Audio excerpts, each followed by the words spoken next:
Hola, buenos días a todos. Y hemos dejado los 5 minutitos de rigor por si alguien que no había podido entrar a la hora en punto, pues que pudiera entrar sin perderse el inicio. Pero si falta alguien ya se irá añadiendo a lo que es el webinar. En primer lugar, como os comentaba, bienvenidos. Soy Álvaro Arenas de la empresa Rister. Creo que con la mayoría de vosotros nos conocemos de una forma u otra y la intención que tenemos para este 2019 es ir realizando webinars así o presentaciones de producto cortitas, más o menos de unos 30 minutos, de distintas soluciones o herramientas que os puedan ayudar a hacer pues tanto lo que son vuestros diseños, soluciones del día a día, etcétera.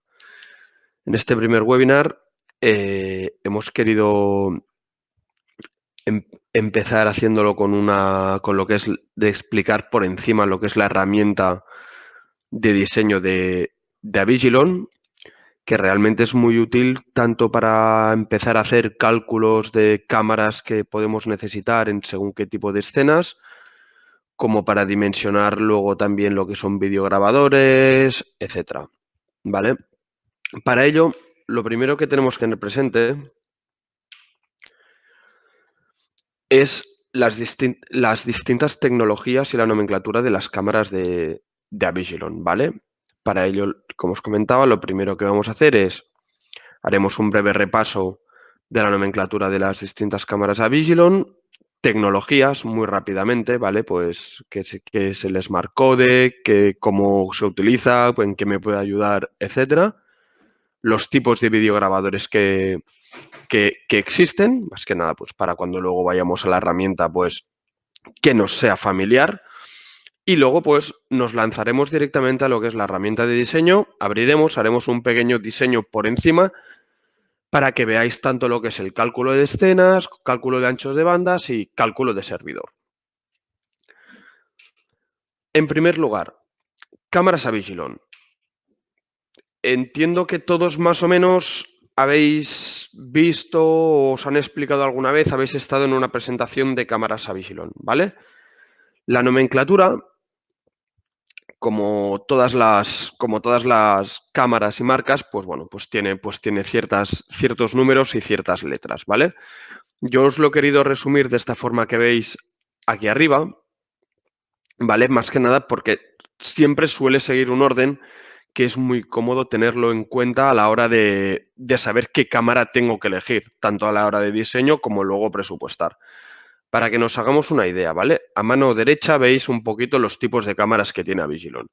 Avigilon tiene cámaras del tipo Bullet, que es la de arriba a la izquierda, cámaras del tipo Box, en este caso Box con óptica integrada o bien Box con óptica aparte, como es a mano derecha, cámaras tipo fisheye, cámaras tipo minidomo, cámaras PTZ, cámaras multisensor, etc. ¿Cómo yo, echando un vistazo rápido, puedo saber qué cámara tengo que buscar? Pues es muy simple.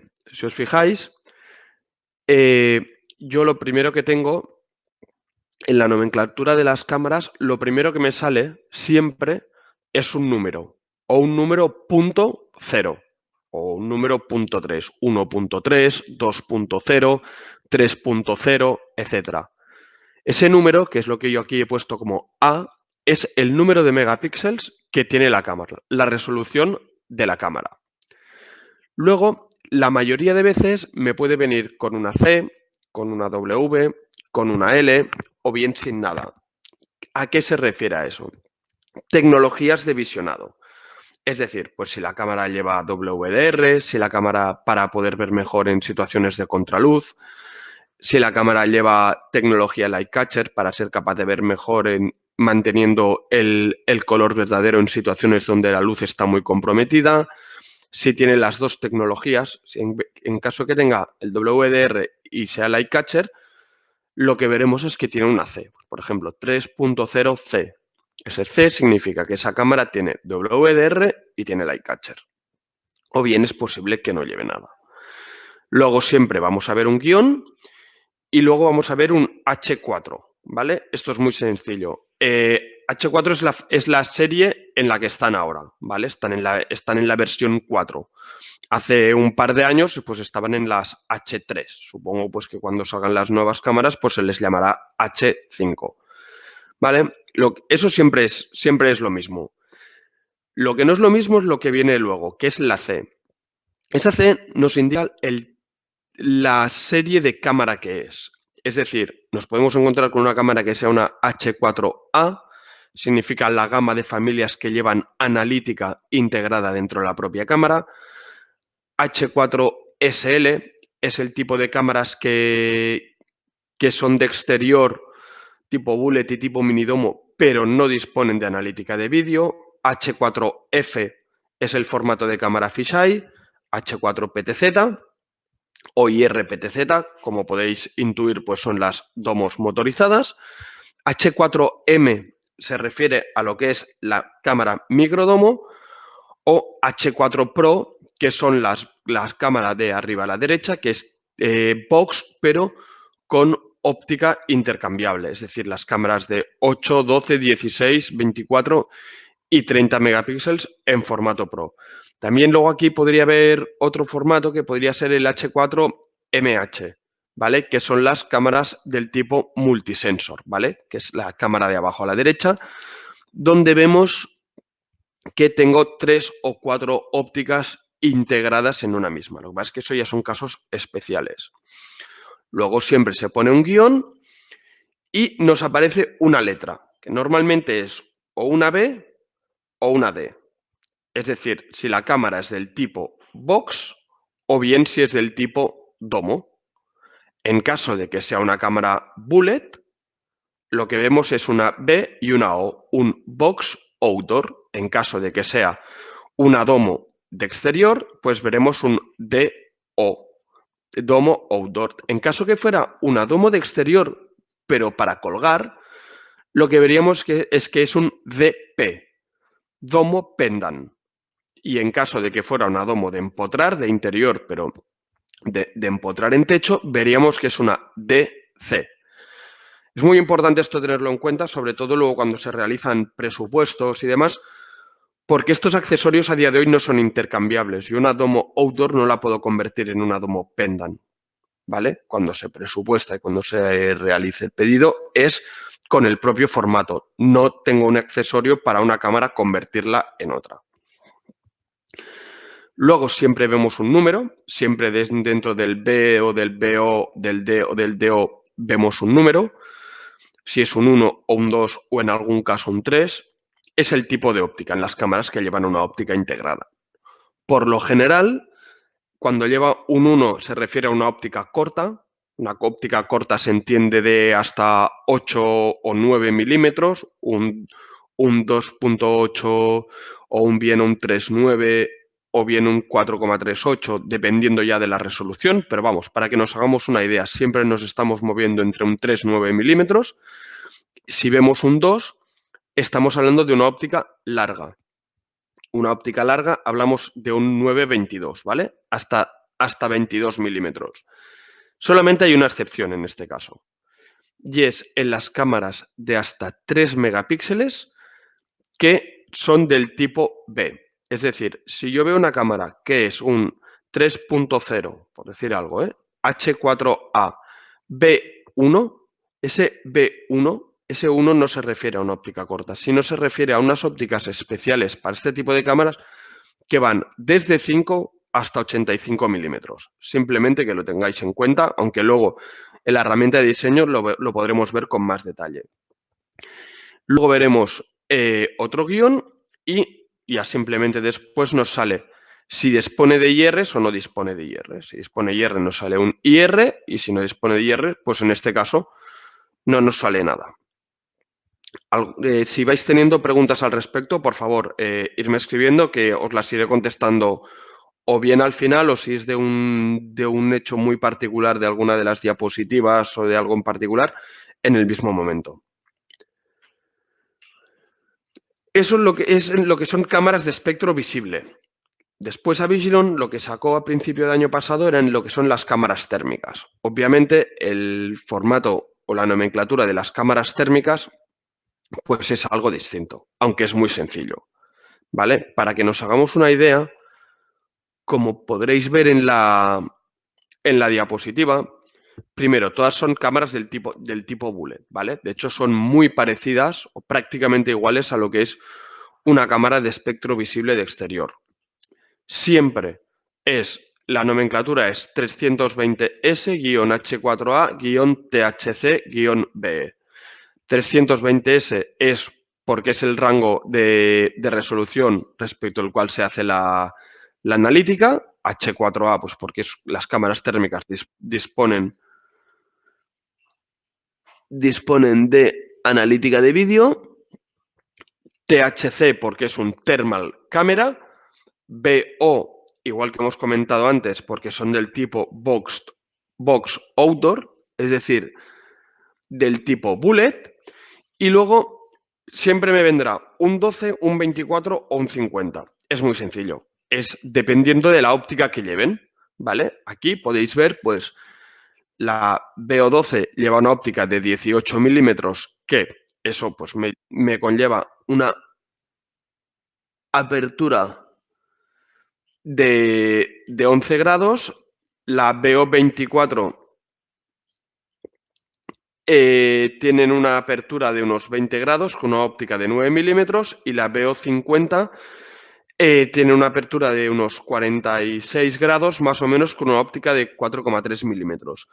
Por aquí me preguntan si las domos se clasifican también por los aumentos de la óptica. En el caso de las domos motorizadas, en la nomenclatura, luego lo veremos en el SDT, solamente en las motorizadas, sí que veremos que al final de todo me sale un DP30 o un DP45.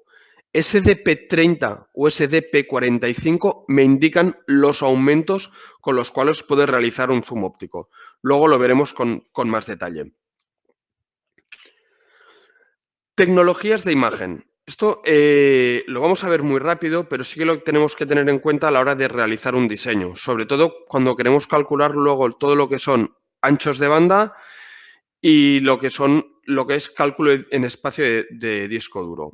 Avigilon dispone de las siguientes tecnologías para ser capaces de ahorrar en transmisión de lo que es desde la cámara hasta el servidor.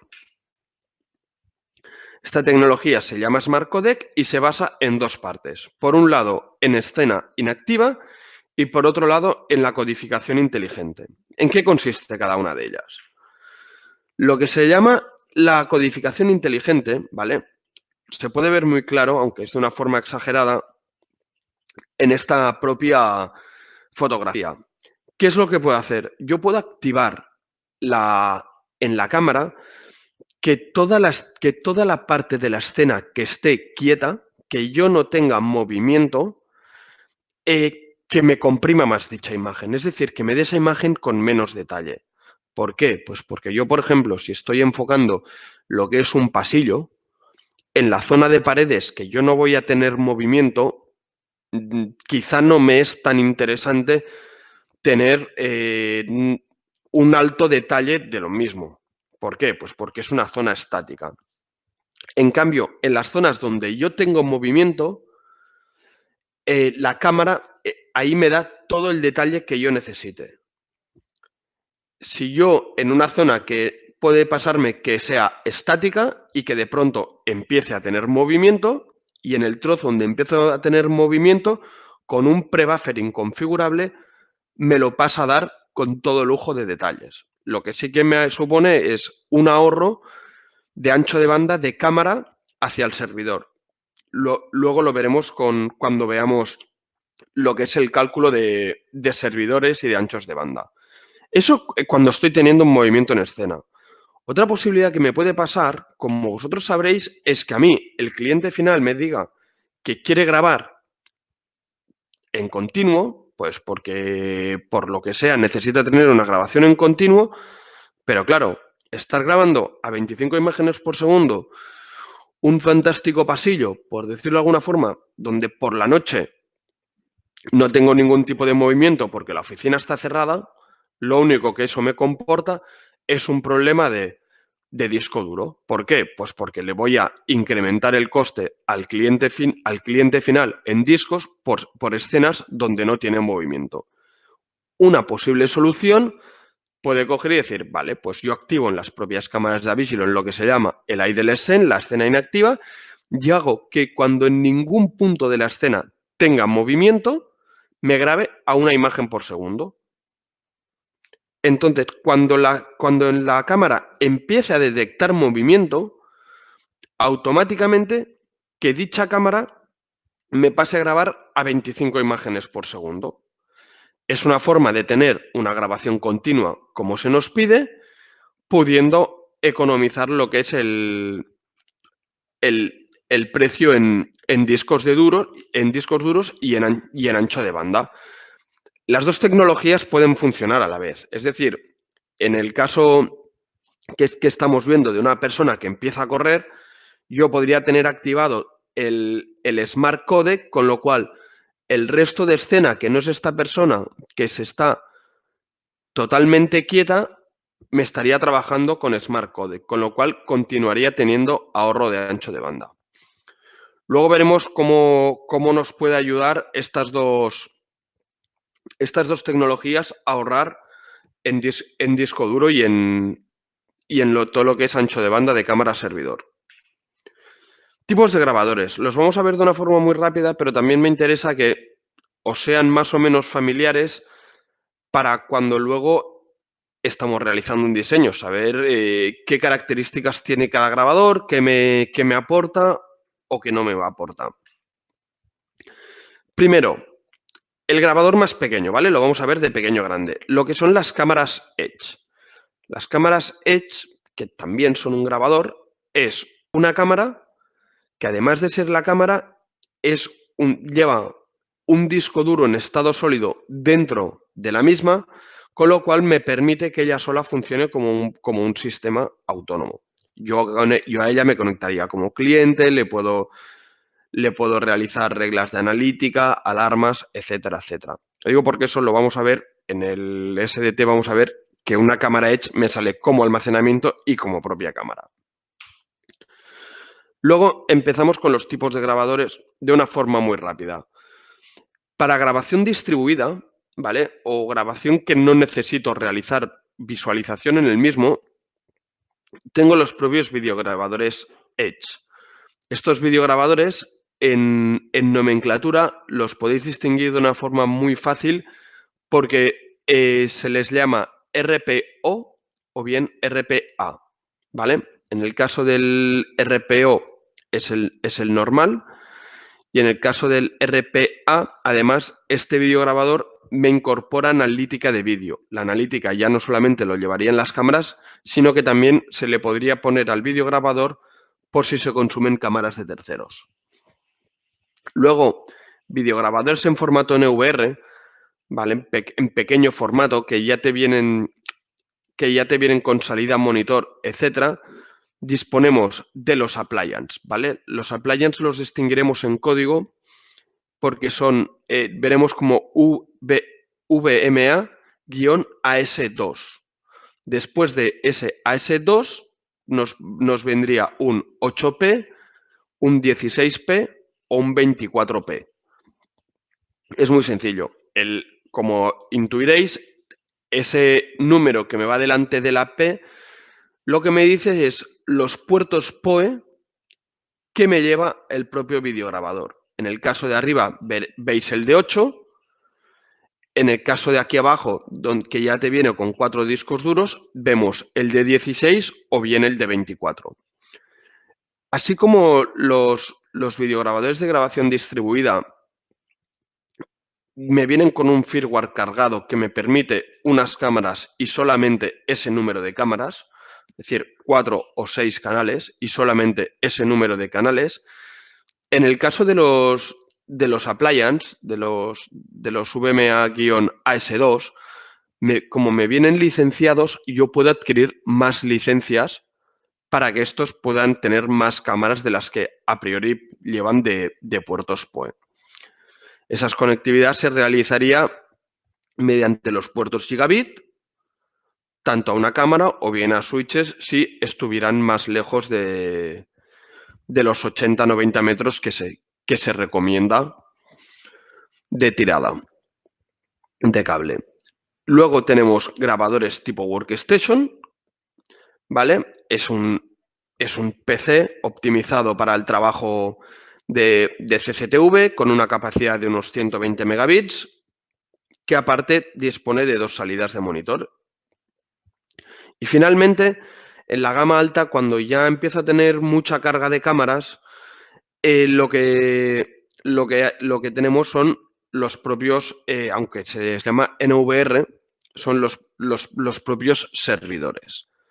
¿Vale? Vamos a verlo con un poquitín más de detalle, lo que os comentaba. En este caso tenemos los RPO y los RPA.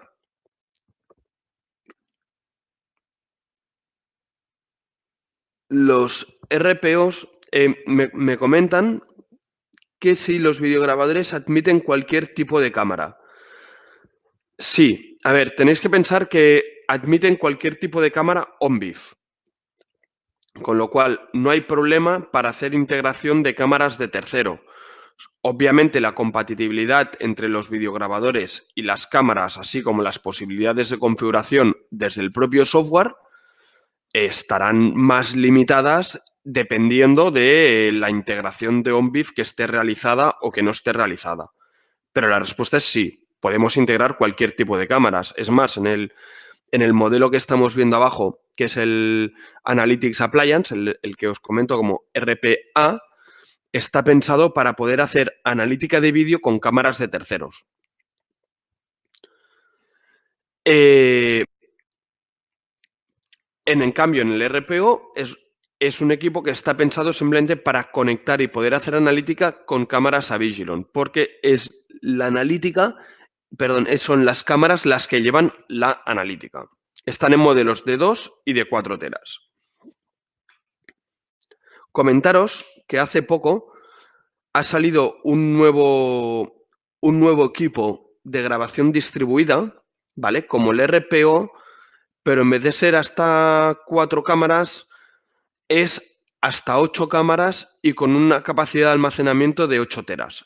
Ya os enviaré documentación si os interesa sobre el mismo. Creo que es un equipo muy interesante, la verdad. Aguanta temperaturas de 0 a 50 grados, dispone de 4 entradas de alarma y dos salidas relé que puedo trabajar tanto en normalmente abierto como normalmente cerrado. A mí es un equipo que me gusta bastante cuando tengo que trabajar en semi-intemperio dentro de un armario o demás. Lo que os comentaba de los appliance. Appliance de segunda generación, por eso sus nombres es un VMA-AS2. Disponen de disco duro intercambiable de forma rápida. Eso no significa que sea intercambiable en caliente.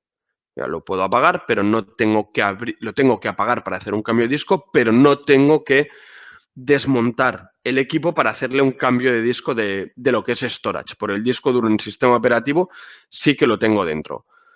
Versiones de 8, de 16, de 24 canales con discos duros desde 2 y 4 teras en el formato de 8 puertos hasta, si no recuerdo mal, 18 24 teras en el formato de 24 puertos.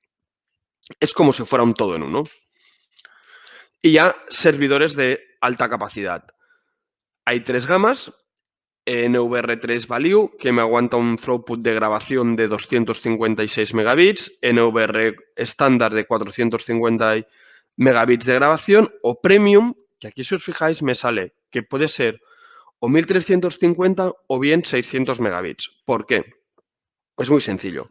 Value lo que lleva, el videograbador Value, para que os hagáis una idea, lo que lleva son 2 tarjetas de red. Una para la entrada de datos y la otra para la salida de datos a lo que es, pues, para clientes, etcétera, etcétera. El NVR estándar lo que lleva son 4 tarjetas de red. 3 están pensadas para hacer la entrada mediante VLANs y una para lo que es la salida a distintos clientes. El Premium se puede configurar de 2 formas.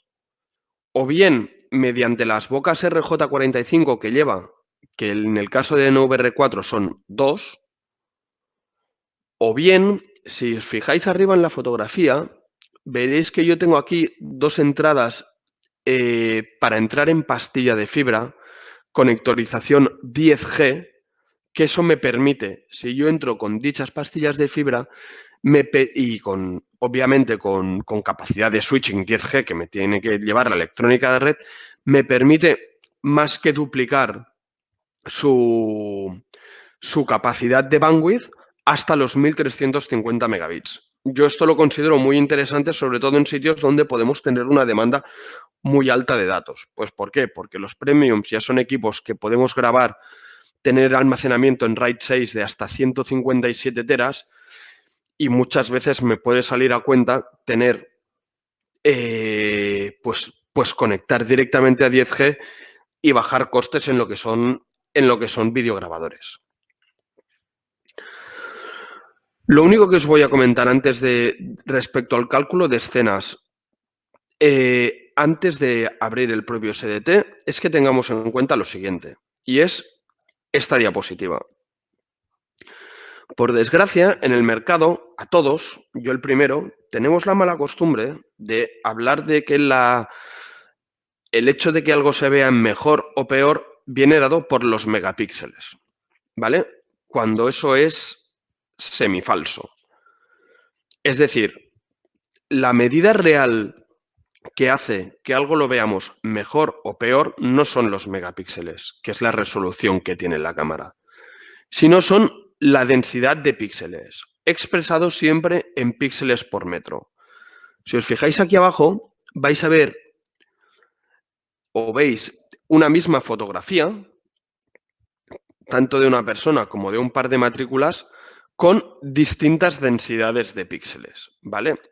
Aquí no se habla de megapíxeles. ¿Por qué? Porque esta densidad de píxeles los puedo conseguir con una cámara de 2 megapíxeles, si estoy cerrando el ángulo viendo desde cerca, o con una cámara de 30 megapíxeles para irme al otro extremo, si estoy viendo desde lejos y con una amplitud de unos 25 metros.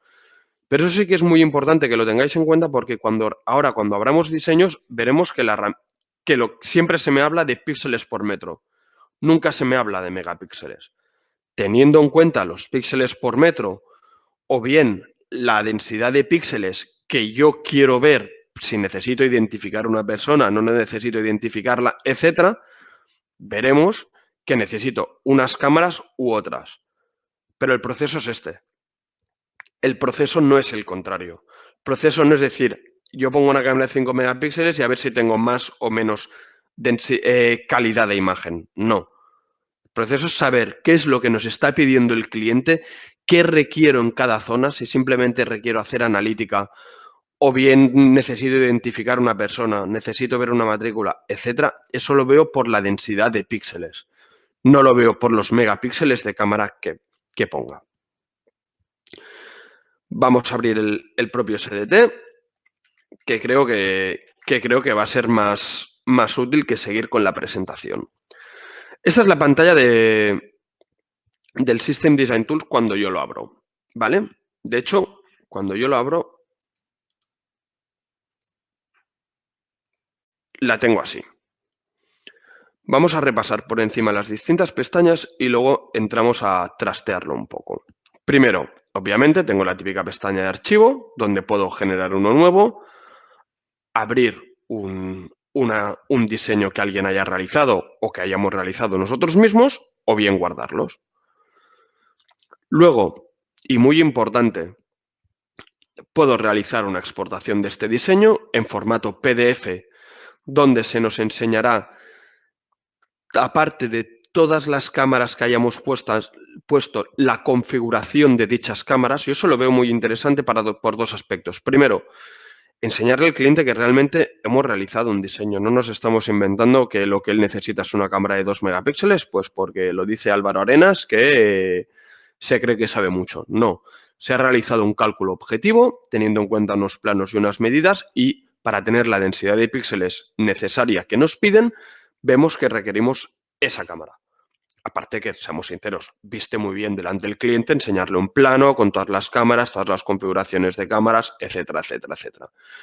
Pero además nos sirve por si cuando tenemos que mandar el técnico a la obra, ¿vale? Que es algo que si la cosa sale bien, pues nos tocará hacer, que al técnico le sirva de guía dónde tiene que colgar la cámara, a qué altura la tiene que colgar, con cómo la tenemos que configurar, cómo está pensado que la deje de tener que configurar, para que tengamos el resultado esperado que se ha realizado a lo largo del diseño. No me sirve de nada que yo haya puesto una configuración de 15 imágenes por segundo con un Smart Codec muy fuerte para ahorrar en disco duro, porque así con 6 teras hago y grabo los 30 días. Si eso al técnico no se le transmite que esa cámara tiene que ir configurada así, la deja 25 imágenes por segundo sin Smart Codec y recibimos la correspondiente llamada del cliente diciendo: es que esto solo me graba 15 días y tú me habías dicho que me grabaría 30. Siempre los diseños se entiende que son algo estimativos, pero sí que nos deben servir de guía. Si vamos aquí a mano derecha, vemos que tenemos botón de ajustes. Obviamente, el idioma en el que queremos trabajar. Si queremos trabajar en metros o bien en pies, dependiendo pues de si tenemos que presentárselo a mundo anglosajón o al resto del mundo. El tipo de cámara predeterminada. Cuando yo le doy al botón de añadir cámara, de serie se me pone una cámara de un modelo particular. Aquí tenemos un listado y podemos seleccionar la que nosotros queramos, ¿vale? Yo en este caso pues tengo puesta esta, pues porque en su día hacía bastantes diseños que requerían de esta cámara, entonces pues me suponía un ahorro en tiempo. Tipo de videograbador predeterminado, lo mismo. Cuando le damos almacenamiento, de serie me tiene que salir uno. Yo en este caso pues puse este. En cámara, pues cuando yo añado una cámara de serie, como quiero que me venga preconfigurada, en calidad de imagen, en parpadeo, en si quiero WDR o si quiero el Smart Codec activado. Y la escena, como de serie, quiero que me venga cuando le doy a añadir una cámara. No tiene mucho más. Luego aquí puedo mirar si tengo una nueva versión o no tengo una nueva versión. Y aquí, bueno, pues si me quiero poner en contacto con la persona de ventas de Avigilo, no necesito más información, etc. Entonces, cuando empezamos a trastear ya, lo primero, en almacenamiento, lo que os comentaba. Yo le doy almacenamiento y automáticamente tengo aquí, me sale el videograbador que yo previamente tenía seleccionado, pues, de serie. Aquí le puedo cambiar el nombre, pues NVR1 o 2 o lo que requiera. Y aquí puedo elegir el modelo. Tanto pues tengo los appliance de 8 puertos, los de 16, los de 24, las workstations. Bueno, tengo todos los videograbadores habidos y por haber. Es más, dispongo de videograbadores que ya no están. Si os fijáis, este EOL, el end of line, cuando lo marco, ya me sale que está descatalogado. Sí que es interesante que cuando yo lo selecciono, si os fijáis, aquí me sale el número de cámaras estimado máximo que podrá tener y el ancho de banda máximo que es capaz de soportar. Luego yo añado cámara, mismo que antes, le puedo cambiar el nombre a la cámara y puedo cambiar el modelo de la cámara, ¿vale? Respecto a la pregunta que me habéis realizado antes de si Avigilon puede contener cámaras de terceros, que os he comentado que sí. Si tenéis que realizar un diseño donde sabemos que pueden ir cámaras de terceros, es interesante tenerlas en cuenta. ¿Cómo las puedo tener en cuenta? Pues en ese caso me voy a hacer Party Cámaras. Aquí le pongo el nombre, la marca de la cámara que sea. O yo por lo menos soy partidario de hacerlo así, ¿eh? Pues 9371-EHT. ¿Vale? Y aquí le puedo decir el formato, obviamente, o normalmente será en H264, la resolución y luego, pues bueno, obviamente en este caso, como no podemos hacer cálculos ni de Smart Codecs ni de nada, porque es una cámara de un tercero, El ancho de banda se lo voy a tener que poner a mano. Simplemente esto, pero yo no tengo ningún problema para hacerlo. Esto mediante las cámaras. Lo que os comentaba antes de las cámaras Edge. Si os fijáis, yo si agrego una cámara Edge con disco duro integrado, como veréis, ya me sale como propio videograbador con el disco duro de 236 GB efectivos, etcétera, etcétera, y la configuración de la cámara. ¿Por qué? Porque es cámara y es videograbador a la vez.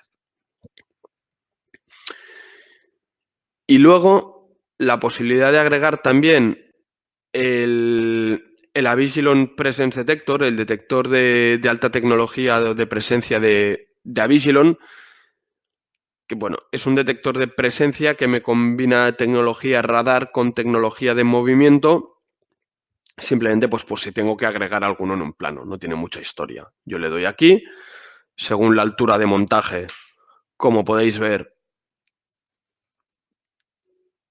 tengo más o menos superficie, tanto interna como externa. El radio externo es lo que se considera como detector de movimiento.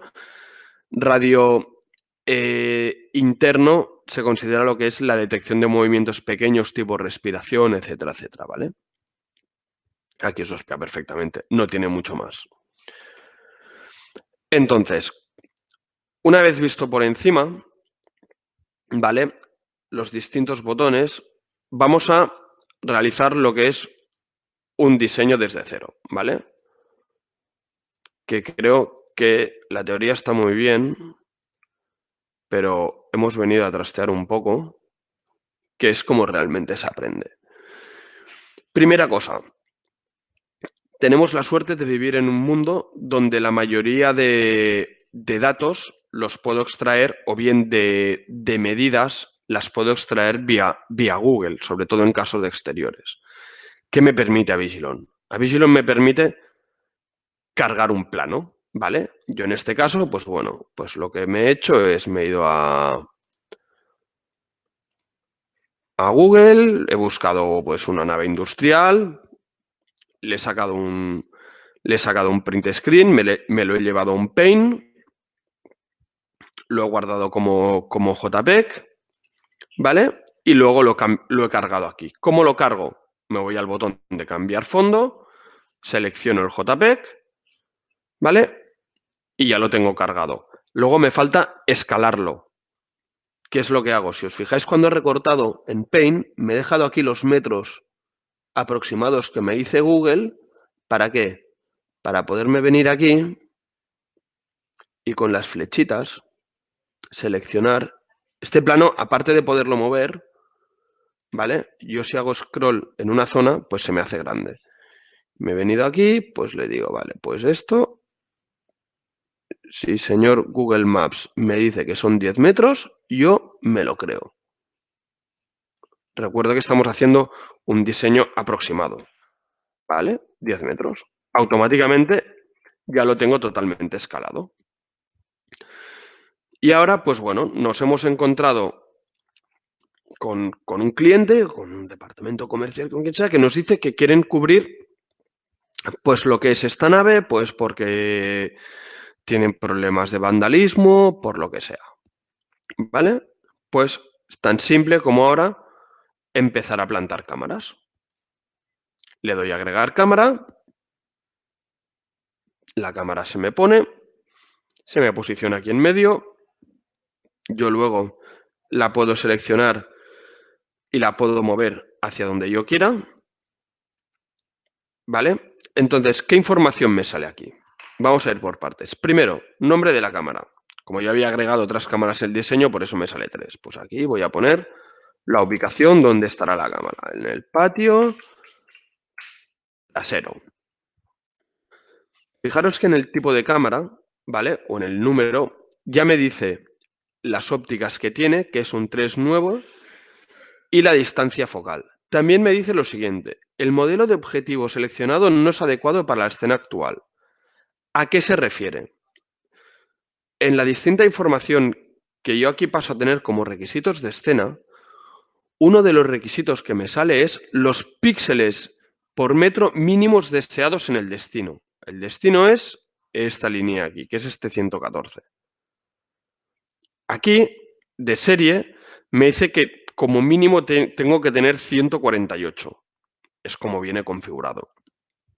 Como yo en este caso tengo 114, me dice que no es adecuada. Si yo aquí lo cambiara por un 50, aquí y ya me desaparece.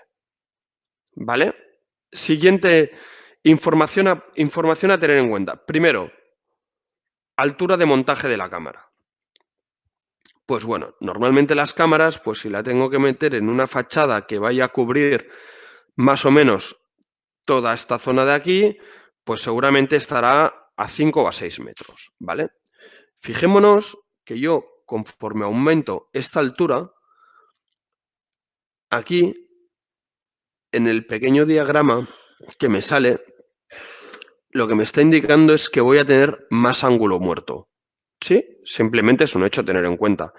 Yo voy a ver hasta los 18 metros, que es lo que aquí tengo seleccionado, hasta los 17,57. Es decir, a los 17,57 voy a tener una altura de destino de 2 metros para poder saber lo que es una persona, ¿vale? Si lo estirara más, pues lo estiraría más, ¿vale? Aquí voy a tener los 2 metros. ¿Con qué anchura? La anchura es lo que nos va a determinar muchas veces, es el tipo de densidad de píxeles que vaya a tener. Pues si yo en este caso lo que quiero es cubrir más o menos todo lo que es el patio, pues seguramente lo que acabaría haciendo es la acabaría poniendo hacia aquí.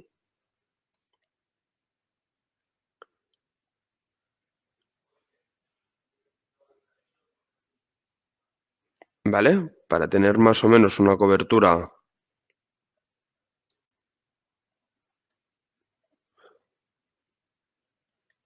de lo que es el patio. Fijaros que aquí me salen dos colores, azul y verde. El azul se requiere a las zonas donde yo voy a tener analítica de vídeo.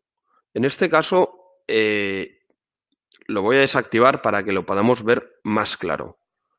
¿Vale? Más adelante, si os interesa, os ponéis en contacto con nosotros y ya os daremos un webinar de SDT solamente para hacer analítica de vídeo. ¿Vale? No es el objeto del webinar de ahora, pero sí que tengáis en cuenta que de serie aquí te sale, pues, para tener analítica de vídeo, si requiero analítica de vídeo o no requiero analítica de vídeo. Y los píxeles reales que voy a tener en destino. Voy a tener 60 píxeles reales. Ostras, es que con 60 píxeles reales, por lo que habíamos comentado aquí,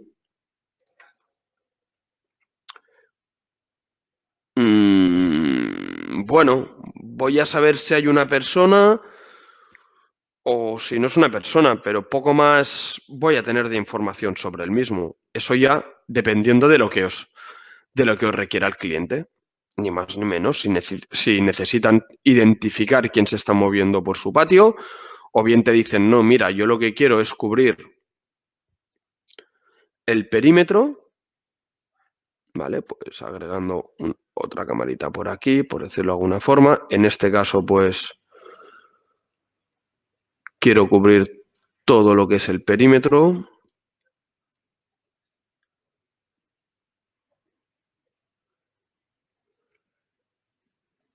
Claro, yo aquí, si os fijáis,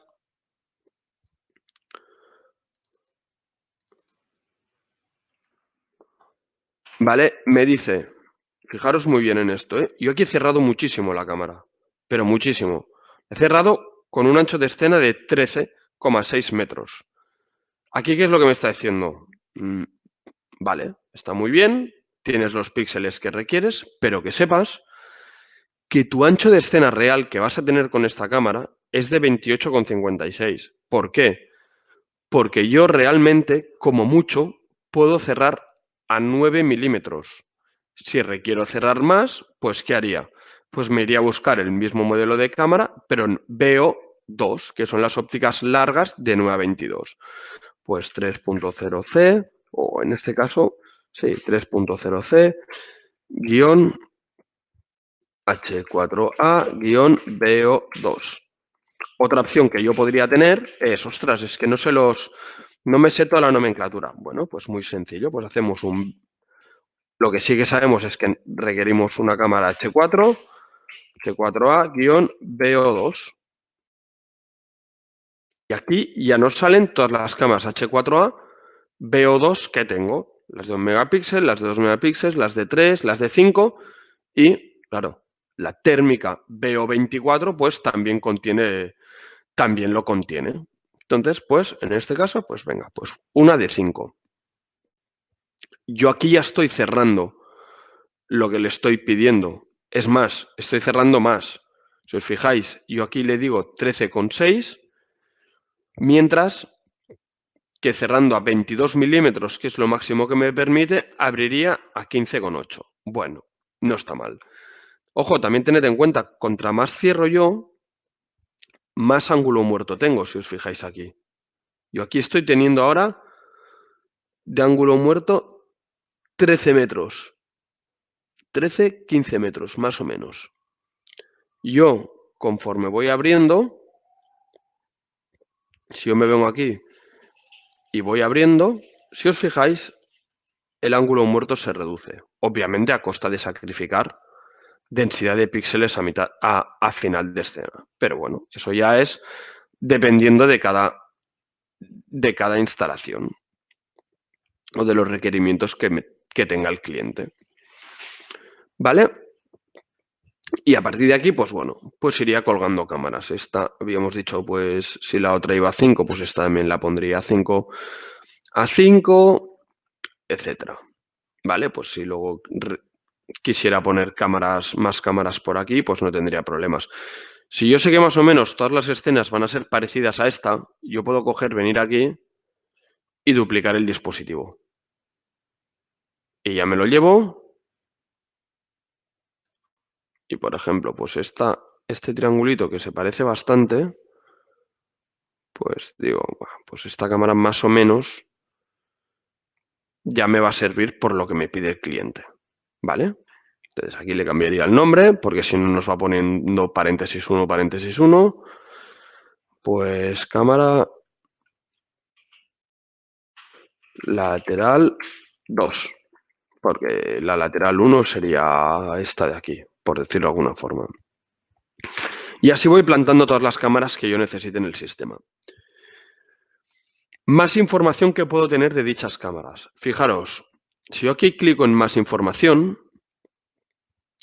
me da información extra de los requisitos de escena según la configuración que yo estoy montando. ¿Cuál es la información extra que me da? Ángulo de montaje de la cámara, es decir, la cámara en qué ángulo está montado respecto a la vertical, ángulo de visión horizontal, el ángulo que tengo aquí exactamente de cuánto es. ¿Para qué me puede servir esto? Muy sencillo. Imaginémonos que nosotros queremos cubrir una distancia tal, 150 metros, por irnos a lo bruto, donde sabemos que los infrarrojos de la propia cámara no van a llegar. Entonces queremos poner un infrarrojo de soporte, de ayuda. Obviamente, aparte de la distancia del infrarrojo, una de las cosas que tenemos que tener en cuenta es cuánto me tiene que abrir el foco infrarrojo, porque no me sirve de nada que el foco me abra 10 grados si la cámara me está abriendo 45. ¿Por qué? Pues porque la mayoría de escena que está viendo la cámara, obviamente, no la tendría iluminada.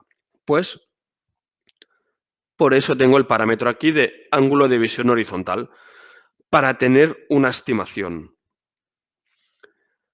Ángulo de visión vertical, ¿vale? ¿Cuál es el ángulo contra el cual estoy incidiendo en el suelo? Distancia máxima. Esta distancia máxima es distinta a la distancia objetiva. Porque la distancia objetivo es con el alto de destino que yo le he seleccionado. La distancia máxima es la distancia la cual la visión acabará tocando con el eje X, es decir, con el propio suelo. Y la distancia mínima, es decir, cuánta sombra voy a tener que no voy a ver con la propia cámara, ¿sí? En este caso, pues 11 metros. Esto es interesante saber porque yo la distancia que tengo aquí, de una forma u otra, la voy a tener que cubrir con otra cámara. En este caso, vamos a suponer que yo estoy haciendo un perímetro, yo la cámara que tengo detrás, no solo me tengo que preocupar que cubra hasta donde monto la otra cámara, sino me tengo que preocupar que me cubra hasta donde empieza a ver la otra cámara, tanto en infrarrojos como en visionado, como en todo. Si no, correría el riesgo de tener lo que son los famosos huecos o ángulos muertos que puedo tener en las escenas. Por eso es interesante tener en cuenta este valor también, la distancia mínima. Y luego aquí ya nos vamos a lo que son los ajustes de la propia cámara. Yo por escena he seleccionado que la cámara que necesito es esta, teniendo en cuenta la densidad de píxeles, si tengo que abrir más, si tengo que abrir menos, requisitos que me ha pedido el cliente, etcétera, etcétera. ¿Cómo tengo yo o cómo voy yo a configurar la cámara? Estos parámetros son los parámetros que luego el técnico, cuando vaya a hacer la puesta en marcha de la cámara, o la configuración de la misma, se va a encontrar para poder tocar. ¿Vale? Primero, calidad de imagen. En predeterminados el 6, es decir, si necesito que la cámara me haga más o menos compresión de la propia imagen. Segundo, ¿a cuántas imágenes por segundo voy a trabajar? No es lo mismo, como todos sabréis, una cámara que me trabaja a una imagen por segundo que una cámara que me trabaja a 25 imágenes por segundo, ¿vale? Si os fijáis aquí, en el ancho de banda, lo vais a ver. Pues cómo me cambia los distintos anchos de banda según las imágenes por segundo. El tipo de escena. Esto es muy importante tenerlo en cuenta. El H264 es un formato diferencial. Es decir, lo que me toma es un fotograma clave, que es el intervalo de fotogramas clave que tenemos aquí, y el resto de fotogramas que me va tomando de normales, es decir, en este caso tengo una configuración de un fotograma clave cada 30 fotogramas. Pues los otros 29 fotogramas no me coge el fotograma completo, lo que me coge es simplemente el movimiento que he tenido de ese fotograma. No tengo un fotograma completo con toda la escena. ¿Qué es lo que pasa? Que obviamente, como lo único que me coge es la diferencia entre el fotograma anterior y el que estoy captando, no es lo mismo este patio donde yo no tengo nunca movimiento que la cámara de aquí lateral, que resulta que esto es lo que utilizan la gente de la propia empresa para moverse y para aparcar los coches, con lo cual aquí voy a tener mucho movimiento. Si nos fijamos, aquí yo en tipo de escena puedo poner puedo escoger entre distintos tipos de escena, ¿vale? Si tengo poco movimiento y es una escena que no necesita mucho detalle, es muy genérica. Si es muy genérica pero tengo mucho movimiento, etcétera, etcétera, ¿vale? Y si os fijáis, va variando el ancho de banda. El intervalo de fotogramas clave, cada cuántas imágenes voy a captar una imagen completa, no es lo mismo que sea cada 25 imágenes, es decir, que cada segundo tuviera una imagen completa, cada 50, que cada 100, ¿vale? Para que os hagáis una idea, yo lo que suelo recomendar, yo personalmente, es que más o menos entre 1 segundo y 2 segundos tengamos un fotograma clave. Dependiendo si lo que estamos viendo es una escena que realmente es muy amplia, como puede ser el caso de aquí, es decir, para poder asegurarme tener por lo menos varios fotogramas clave enteros. O bien, si es una escena pues mucho más pequeña, como puede ser esta de aquí. ¿Vale? En esta de aquí seguramente yo seleccionaría o me iría hacia los 50, 20, pues sería 40 intervalo de fotograma clave, mientras que en esta pues seguramente me acercaría más ya a lo que es el segundo y medio, ¿vale? Pues lo pondría pues cada 30 o cada 35 para poder tener más fotogramas clave. Tiempo de grabación que quiero tener de la cámara. Si quiero utilizar el tiempo de grabación máximo del que me permite el videograbador o bien no. Yo es que esta cámara, por protección de datos o por lo que sea, solo la quiero grabar menos tiempo de lo que me requiera el videograbador. ¿Vale? Y luego, lo que os comentaba antes, tecnologías de Smart Codec, tecnologías que me permiten ahorrar en ancho de banda. Si os fijáis, es lo mismo que os comentaba en el PowerPoint. Primero, en esta de fuerza, yo aquí lo que veo es el Smart Codec en sí, es decir, el tipo de compresión que voy a requerir, ¿vale? Para en los tipos de escena, en las zonas de la escena donde yo no tengo movimiento, fijaros que paso de 8.6 a 5.3, dependiendo obviamente de si es una escena con mucho o con poco movimiento, claro. Y luego, si quiero grabar de forma continua, si quiero activar el idle scene, este idle scene, de cuántas imágenes por segundo lo voy a tratar. ¿Vale? Para esto tengo que poner que voy a grabar de forma continua y tengo que seleccionar cuántas horas calculo que va a ser con movimiento y cuántas horas van a ser sin movimiento. Por ejemplo, pues una oficina, pues yo sé que voy a tener más o menos movimiento unas 12 horas al día, como mucho, ¿vale? Pues el tiempo que la oficina o que la tienda está abierta o que puedo tener movimiento en el patio de aquí atrás o en la zona de aquí, que es las horas que tengo la fábrica abierta. Cuando no, pues lo más probable es que no tenga movimiento, con lo cual, pues puedo jugar con esto para ahorrarme todo lo que es ancho de banda. Si os fijáis aquí, a mí me salen dos anchos de banda, el máximo y el promedio. El máximo me sirve para realizar un cálculo máximo del servidor, es decir, para saber la capacidad de computación que requiere el servidor para ser capaz, en el peor de los casos, de absorber toda la carga de megabits que va a tener. Mientras que este de aquí me sirve para hacer un cálculo aproximado de lo que son los días de grabación, ¿vale? Si os fijáis, si nos venimos aquí, por ejemplo, ¿vale?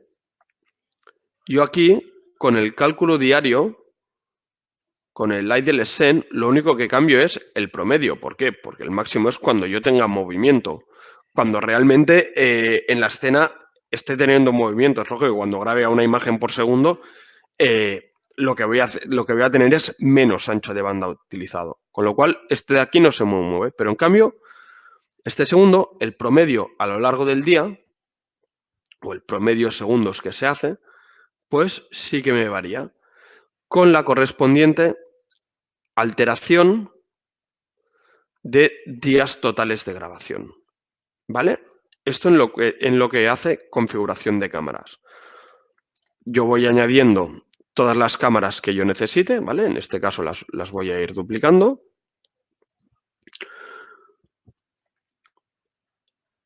En caso de que se me quede corto, vamos a suponer que son escenas muy complicadas, ¿vale?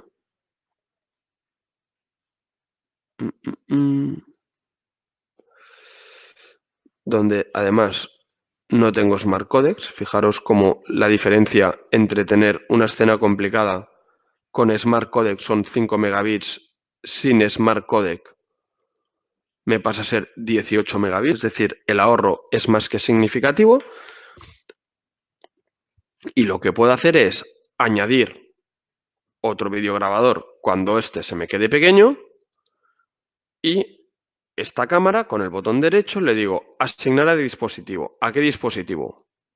A uno, al otro o a lo que yo necesite, ¿vale? Y los puedo hacer conmutar como a mí me apetezca o como crea, básicamente, que me va a quedar más balanceado tanto en ancho de banda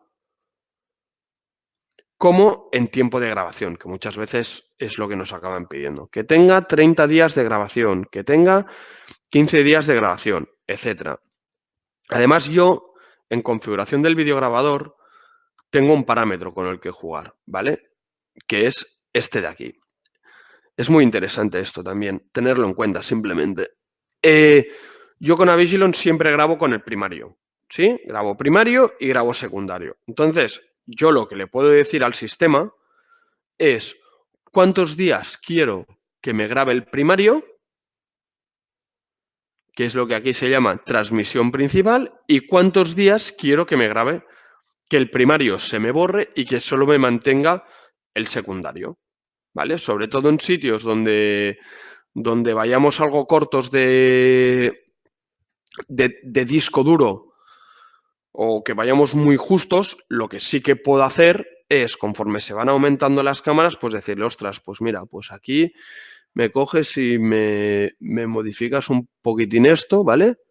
Fijaros que yo aquí, de 52 días, 14 horas, el hecho de reducir estas 14 horas, ¿sí? Más o menos, el hecho de reducir estas 13 horas de primario me está dando más de 3 días de grabación de secundario. Es decir, porcentualmente me está haciendo ganar mucho para poder llegar a los 30 días. Obviamente hay que tener en cuenta y hay que explicarle al cliente que aquí lo que tendremos es grabación con el secundario. No vamos a tener toda la calidad con la cual estamos viendo en directo y con la cual estamos grabando. Para finalizar, a nivel de grabadores, ¿vale? Antes os he explicado que los grabadores premium se podían conectar con fibra o bien con cobre. Yo este parámetro también se lo puedo decir cuando configuro, ¿vale? Si os fijáis, yo aquí tengo un premium de 64 teras que con 1 gigabit Ethernet me dice que tengo una capacidad máxima de 600. Si yo aquí le digo no, yo lo voy a conectar por las pastillas de fibra, automáticamente paso a tener 1450, ¿vale? En el PowerPoint me había equivocado, os había dicho 1350, pero son 1450.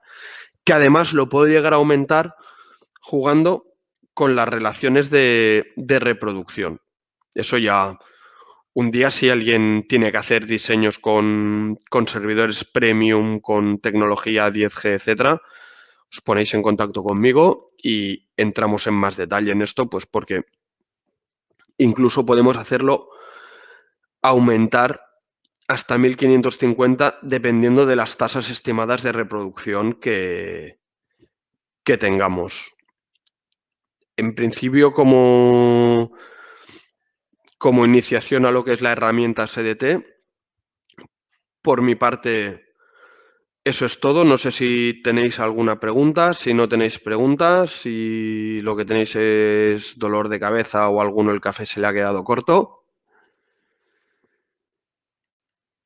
Entonces, la herramienta en sí, ¿vale? Os la podéis descargar de forma gratuita de la página esta. Si clicáis en el explorador sdt.avigilon.com, allí tendréis el enlace directamente para descargaros la última versión de herramienta y empezar a trastear con ella. Yo os lo recomiendo. Empecéis a mirar, empecéis a tocarla un poco. Antes me han preguntado si os pasaremos la presentación. No tenemos ningún problema de pasaros la presentación, pero como veréis que más que presentación ha sido más un poco de ver el funcionamiento del propio software, lo que haremos es os pasaremos un link desde donde podréis ver la grabación de todo el webinar, ¿vale? Así pues creo que es más interactivo así y que os será más útil a la hora de ir a buscar cada una de las cosas pues, o conceptos que hemos hablado. Por último, comentaros que el próximo viernes vamos a realizar otro webinar. Como os he dicho al principio, nuestra idea es empezar a realizar webinars más o menos cada semana o cada 15 días. Estos webinars pueden ser o bien de formaciones o bien de presentaciones de productos que vayamos comercializando aquí desde Rister, para que sepáis que a partir del lunes os llegará la invitación, pero que el webinar que se realizará el viernes que viene será sobre los nuevos productos de Vivotec. Para mí estos productos son muy interesantes a nivel personal, sobre todo porque no es habitual tener una cámara de lectura de matrículas certificada hasta los 250 kilómetros por hora para hacer una lectura de matrículas, cámaras del tipo multisensor y cámaras del tipo térmicas. Que, bueno, que siempre cuando hablamos de cámaras nos vamos más hacia el espectro visible, pero también es interesante conocer no solamente los ángulos de apertura y las distancias con las cuales me permite hacer una detección una térmica, sino qué otras cosas me puede aportar, ¿vale? Todos tenemos en la imagen que una cámara térmica está muy bien para ver en situaciones de poca luz, pero no solamente nos aporta en situaciones de poca luz una cámara térmica. Muchas veces nos puede aportar también en situaciones donde las condiciones de luz son muy cambiantes. También se presentarán otro tipo de productos Vivotec y otras novedades. Por mi parte, eso es todo. Muchísimas gracias por vuestra asistencia. Cualquier tipo de duda que tengáis, o bien me preguntáis ahora, que os lo responderé gustosamente, o bien me mandáis un correo. Lo mismo, si creéis que es interesante realizar webinars de algún tipo de temática en especial, os puede interesar un SDT o un webinar SDT avanzado, más de analítica de vídeo o bien de otras cosas, pues me mandáis un correíto, lo miramos de agender. Si vemos que hay mucho quórum, pues lo hacemos vía webinar. Si vemos pues que es una o dos personas, pues le miraríamos